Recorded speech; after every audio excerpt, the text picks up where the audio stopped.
О самых заметных событиях четверга, 30 июня, вы узнаете из материалов наших корреспондентов. В студии Сергей Михедов. Здравствуйте. Вот основные темы. Безопасность людей прежде всего. Установлены причины жесткой посадки вертолета Ми-8 в Алданском районе. АЭС Николаев провел совещание по авиационной безопасности. Льготная дальневосточная ипотека теперь доступна для учителей и медиков. Как получить льготный займ на покупку жилья? Завтра в Якутии ожидается рост тарифов на коммунальные услуги. Насколько в этот раз подорожают цены на воду, тепло и свет?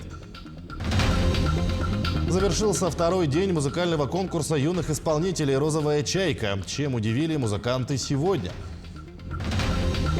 Наступила пора летних отпусков. Многие якутяне задумались, где провести свой летний отдых. Расскажем о самых актуальных туристических направлениях. 15 пострадавших при крушении вертолета Ми-8 в Алданском районе доставлены в Якутск. После оказания необходимой медицинской помощи на месте пострадавшие эвакуированы в республиканскую больницу номер 2. Состояние 2 человек крайне тяжелое, остальных тяжелой степени и средней тяжести. Все необходимое лечение пациенты получают в полном объеме.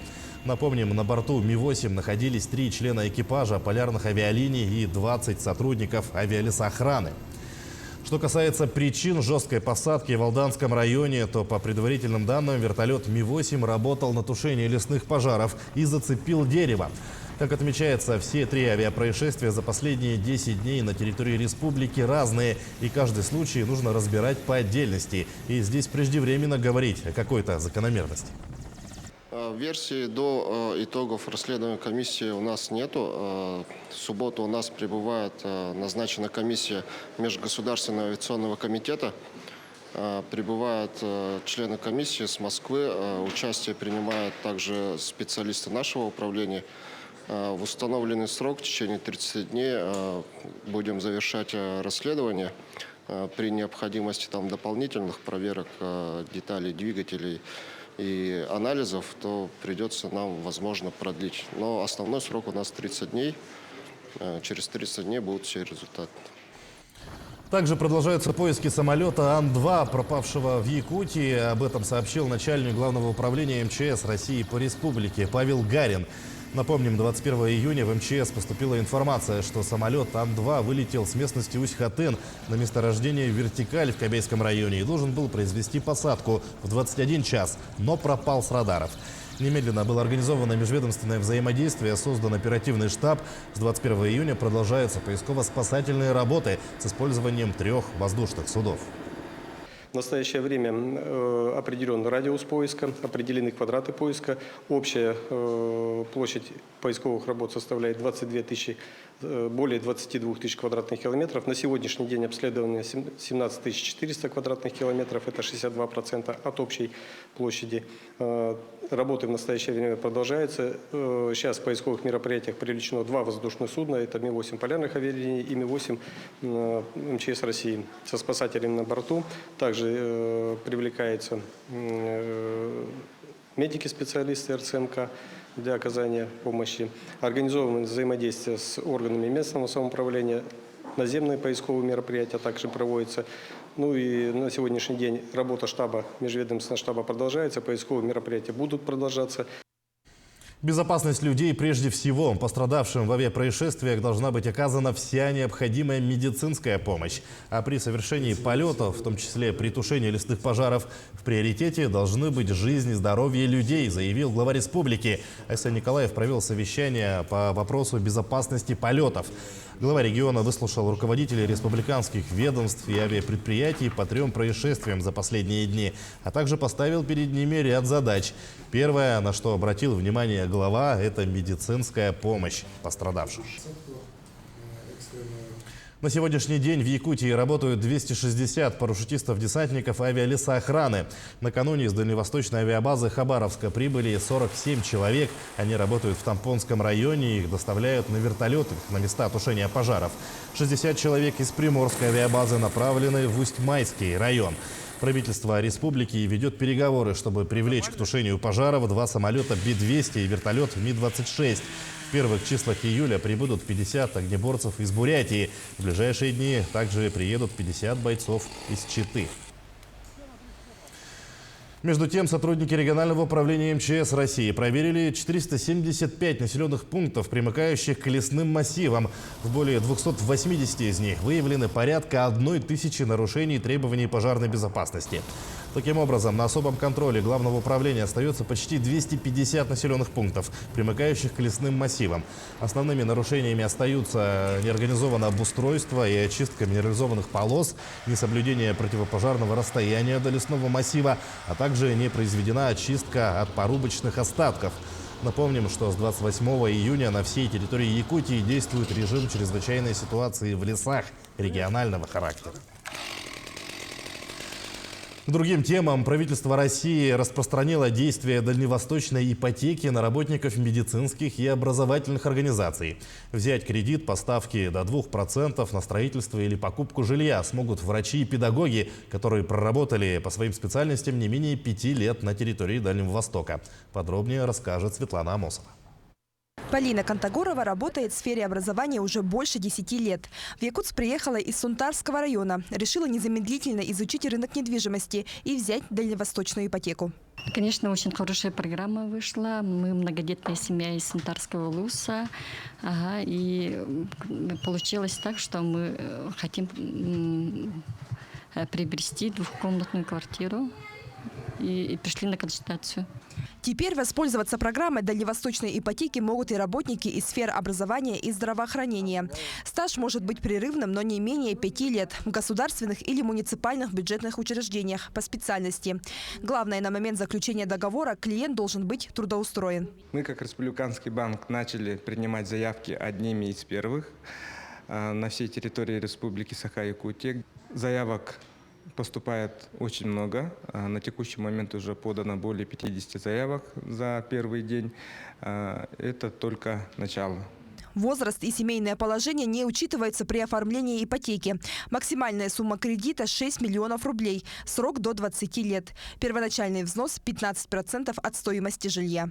Ежемесячный платеж при максимальной сумме кредита в 6 миллионов будет составлять около 30 тысяч рублей, даже меньше. Когда как по обычной ипотеке на 6 миллионов, если делать расчет, то ежемесячный платеж составит около 60 тысяч рублей, то есть в 2 раза меньше. По дальневосточной ипотеке есть возможность приобретения новостройки или на строительство частного дома. Более того, на эту сумму можно купить и земельный участок. Частные дома сейчас идет, можно сказать, бум. Очень много людей строится. За 6 миллионов можем построить дом где-то 8 на 9, 10 на 10, 10 на 10. Смотря какие там будут материалы использоваться. Может, каменный дом, деревянный дом, смотря фундамент какой. Процентная ставка по льготному кредитованию начинается от 0,8 до 2% в зависимости от условий банка.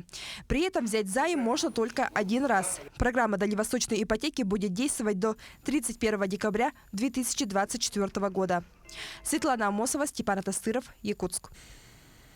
Также реализация федеральной программы льготной ипотеки на строительство частных домов начинается в Якутии. Решением правительства России теперь можно использовать льготную ипотеку по ставке до 7% на самостоятельную постройку частного дома. Особенностью использования льготной ставки в таком случае является ограничение срока строительства дома. Заемщику необходимо в течение 12 месяцев с даты оформления кредита зарегистрировать право собственности на дом, построенный своими силами. Кредитные средства перечисляются непосредственно заемщику. Максимальный размер займа в республике – 6 миллионов рублей. С 1 июля в Якутии ожидается рост тарифов на коммунальные услуги. Насколько в этот раз подорожают цены на воду, тепло и свет? Об этом далее. В конце каждого года правительство утверждает средний индекс предельного повышения цены на коммунальные услуги для каждого региона. В среднем по республике индекс изменения платы граждан за коммунальные услуги с 1 июля составит 6%.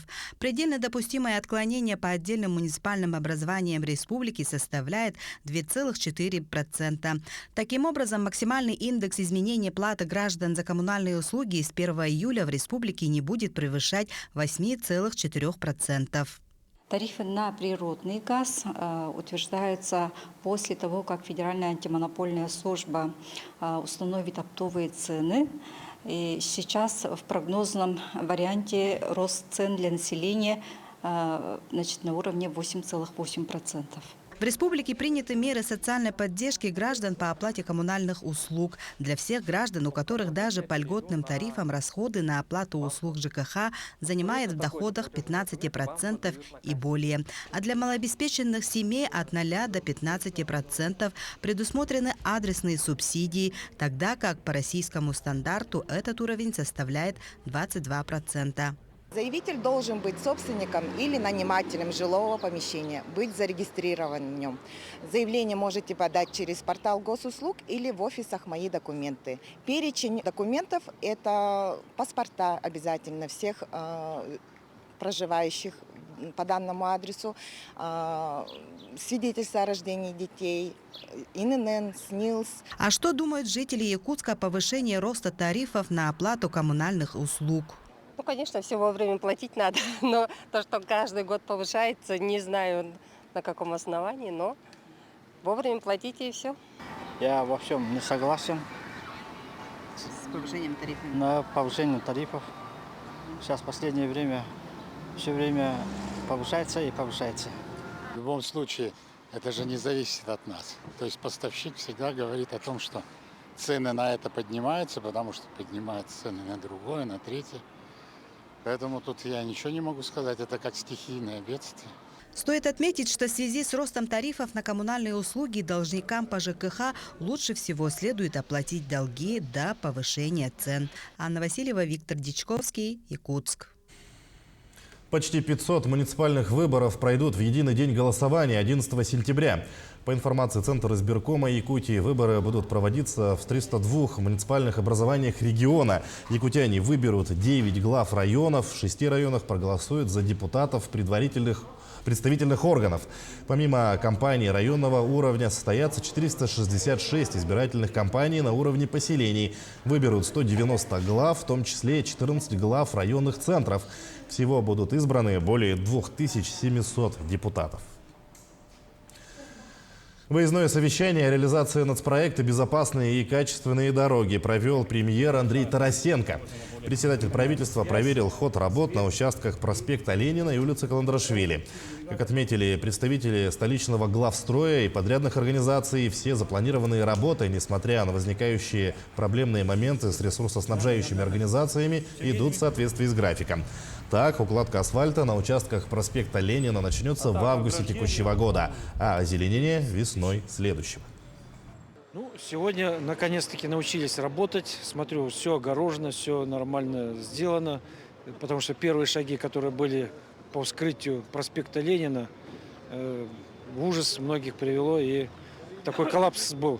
Поэтому сейчас выстраивается работа. Это было впервые сделано в столице. И я думаю, красота столицы с тем, что будет сделано, будет вообще неописуемой.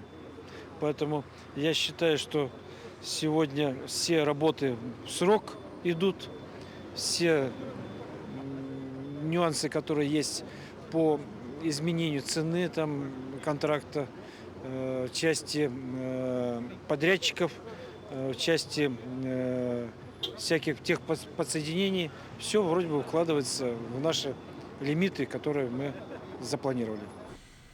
Банк России представил новую версию банкноты в 100 рублей. Модернизированная банкнота выполнена в современном дизайне и содержит усиленный защитный комплекс, аналогичный 200-рублевой купюре, говорится в сообщении. В оформлении обновленную банкнот используют достопримечательности федеральных округов. Так, 100-рублевая купюра посвящена Москве и Центральному федеральному округу. Основное изображение лицевой стороны – фрагмент Спасской башни Московского Кремля с курантами. На обратной стороне – Ржевский мемориал советскому солдату. Центр по производству меда создают в Якутии. Опорными пунктами стали села двух соседних районов – Мигино-Кангаладского и Амгинского. Организаторы проекта планируют уже этим летом запустить его реализацию в пилотных селах на полную мощность. Жители сел получили весь необходимый инвентарь для пасеки, в том числе оборудование для отбора, откачки и упаковки меда, спецодежду, ульи и пчелосемьи. Основателем и координатором проекта выступает член Совета при главе Якутии по благополучию и устойчивому развитию Людмила Николаева при участии Агентства по привлечению инвестиций и поддержке экспорта республики и агрохолдинга «Туймада». Завершилась республиканская методическая игра среди молодых специалистов системы среднего профобразования. Игру провели в Чурапчинском районе на базе Чурапчинского аграрно-технологического колледжа. Данный проект победил в конкурсе грантов главы Якутии в этом году. В рамках методической игры 40 молодых специалистов решали кейсы по двум основным направлениям – воспитание студентов и профориентация школьников. По итогам победители получат возможность пройти выездную стажировку в профессиональных образовательных организациях Москвы, Казани и Улан-Удэ. В предыдущих мероприятиях, республиканских мероприятиях ассоциации мы прокачивали лидерские навыки, то в этот раз мы уже продвигаем педагогические и методические навыки наших молодых специалистов. Всего принимает участие 40 участников из различных образовательных организаций нашей республики, и часть из них обучается дистанционно, часть из них участвует в очном порядке. Свыше 1300 заявлений от абитуриентов поступило в приемную комиссию Северо-Восточного федерального университета на сегодня. Традиционно в этом году по количеству заявок лидирует медицинский институт. В учебное подразделение желают поступить более 300 абитуриентов. Также популярными остаются Институт математики и информатики, Педагогический институт. Отмечается, что поступающие по номеру документа могут отследить результаты ЕГЭ, общие баллы и свое расположение в конкурсном списке. Такое новшество коснулось всех вузов России. Более 460 детских лагерей с охватом более 25 тысяч детей работают в Якутии. Для обеспечения доступности услуг запись в лагерь производят через портал «И-услуги образования». Особое внимание при подготовке лагерей и на весь период их работы уделяется комплексной безопасности детей. В целом, этим летом планируют организовать отдых для 112 тысяч детей. Более 37 тысяч юных якутян будут отдыхать и укреплять здоровье внутри республики. Малозатратными формами отдыха, как посещение летних школ, кружков, выезды по туристическим маршрутам, будут охвачены более 35 тысяч детей. Завершился второй день музыкального конкурса юных исполнителей «Розовая чайка». Напомним, в этом году конкурс собрал более 1400 участников. Кроме того, добавились и 3 новые номинации – академический вокал, хоровое пение и музыка для всех. Чем завершится «Розовая чайка» и чем удивляют исполнители второго конкурса, расскажет наш корреспондент Саргалан Неустроева. Первое проведение конкурса «Розовая чайка» выпало на доковидный 2019 год. Однако тогда проект набрал лишь 300 юных музыкантов. Для сравнения, в этом году за звание лучшего исполнителя борются 1300 участников. Участвуют, если из 14 регионов нашей республики. С родителями люди приехали, с Москвы прилетели, скажем, пианистка, например, из Китая прибыли. У нас много участников из Монголии.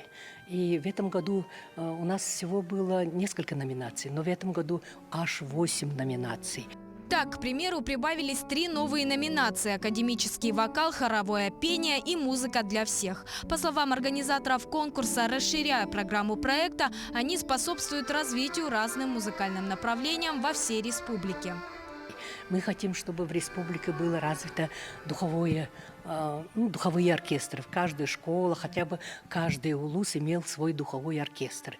Поэтому хотели посмотреть результаты работ духовиков, поэтому ввели духовые оркестры и инструменты. И участников очень много.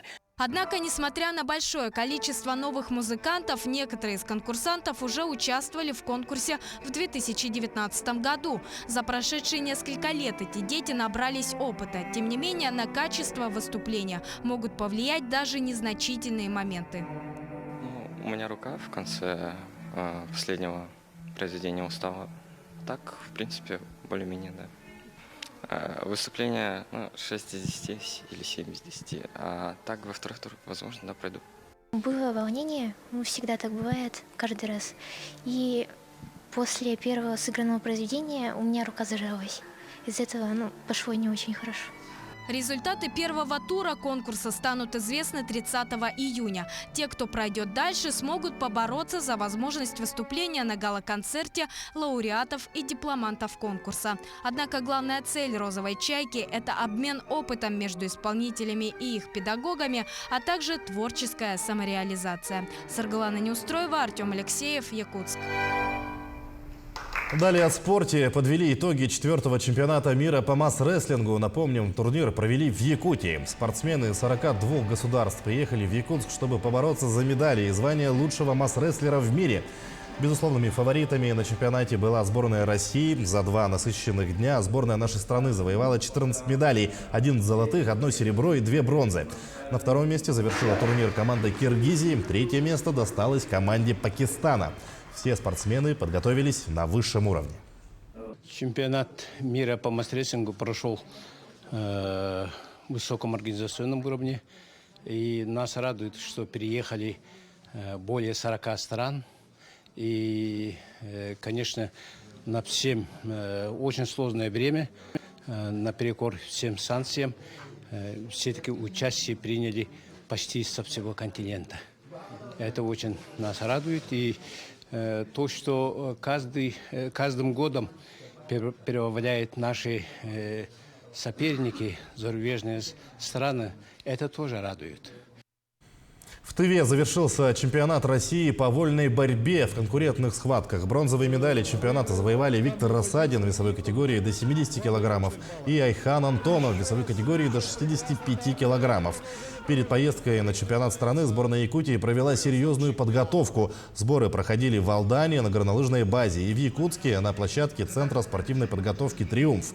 А в Нарафаминске бронзовую награду чемпионата страны по женской борьбе завоевала Севиль Назарова. В целом тренерский состав результатом доволен. Каждая схватка по-особому сложная. Вот как все знают, что я проиграл в полуфинале спортсмену из Красноярска. Упустил один момент и отдал очень много баллов. И получилось так, что с большим преимуществом он выиграл меня. Но я думаю, что на ошибках учатся, и в следующем старте я уже подойду в другой форме. В полуфинальной схватке схватка была с Исаковой Екатериной. Я год назад с ней боролась на Иван Ярыгина турнире. Там я смогла выиграть, сейчас немножечко не получилось. Но это все из-за функционального, думаю, так как я прооперировалась недавно, не успела восстановиться. 9-й день в Усть-Алданском районе репетируют открытие спортивных игр народов Якутии. Главный режиссер Сергей Расторгуев с командой внимательно следит за подготовкой блоков. Он уверен, что церемония открытия удивит гостей. В качестве массовки принимает участие все население района. Они готовятся с улыбкой на лице, несмотря на усталость. Также в открытии игр примут участие известные танцевальные коллективы и ансамбли, артисты бриллиантового цирка Якутии. Церемония открытия, мы думаем, будет очень интересной, содержательной, динамичной, по-спортивному, можно сказать. Ну и еще раз скажу, самое главное, чтобы погода хорошая была, чтобы дождей не было. И я думаю, все будет нормально. Наступила пора летних отпусков, и многие якутяне задумались о том, где провести свой летний отдых. О самых актуальных туристических направлениях этого лета в сюжете Марии Крадашевской. Наступило долгожданное лето, а с ним и пора отпусков. Многие якутяне справедливо задались вопросом, куда в этом году быстро и легко можно выехать отдохнуть. Туроператоры уверенно отвечают. Самыми популярными направлениями по-прежнему являются Турция, Египет и Объединенные Арабские Эмираты. Лидирует из этого списка, конечно же, Турция. Неплохие цены, очень хорошие отели стоят на продаже. По ценовой категории, конечно, самый дорогой из этих – это Объединенные Арабские Эмираты. Египет чуть дешевле. И самые демократичные цены – это, конечно, Турция. Туризм внутри России тоже сейчас актуален. Якутяне стали чаще интересоваться туристическими направлениями по стране. На первом месте это у нас стоит Сочи. Естественно, оттуда рядышком это Абхазия. Это, кстати, тоже очень хороший, недорогой отдых, безумно красивая природа. Кавказские минеральные воды, да, кстати, тоже, да, очень хорошее направление, его очень любят. Тем более у нас из Якутска летают прямые рейсы на Минводы. Возможно еще приобрести билеты по субсидированным тарифам. Ну, помимо этого, конечно, это у нас Новосибирск, Белокуриха, Иркутск, Байкал тоже пользуются спросом, Владивосток. По России активно предоставляются субсидированные тарифы не только по льготным категориям, но и по дальневосточной прописке. Субсидией могут воспользоваться граждане России, имеющие постоянную прописку в Дальневосточном федеральном округе. Открыла авиакомпания «Якутия» субсидии по ДФО по прописке на лето, на Санкт-Петербург, на лето и до октября месяца. Сентябрь-октябрь уже еще свободно. Ну и до Москвы тоже Аэрофлот. Можно купить до Москвы субсидию по ДФО по категориям уже до конца декабря. Ну а для тех, кто предпочитает проводить свой летний отдых в пределах республики, количество предложений тоже растет с каждым днем. Туристы могут отправиться в тур как на выходные, так и на весь отпуск. На выбор можно купить путевку не только по классическим маршрутам, но и экстремальным. Одним словом, любой пакет услуг можно собрать по запросу клиента. Сейчас у нас в республике действует 78 туристских баз и гостевых домов по республике Саха-Якутия. Есть у нас также туроператоры, их у нас в количестве 24 единицы, и они реализуют у нас 127 туристских маршрутов, из которых, к примеру, у нас туры выходного дня, сплавы, охотничьи туры, спортивные туры, организует автотуры. Самыми популярными и доступными направлениями по-прежнему являются Хангаласские и Амгинские улусы. Также открылись туристические базы в Намском районе. Некоторые из них концентрируются именно на семейном отдыхе. На всех базах созданы условия безопасности. Якутские предприниматели ориентированы на развитие регионального туристического бизнеса, поэтому на любой из туристических баз можно сделать дополнительный запрос на выбор клиента, заказать выезд на рыбалку, сбор ягод, отдых на воде и другие. Мария Кардашевская, Павел Пахомов, Якутск. Таким наши корреспонденты увидели уходящий день. Всего доброго и до свидания.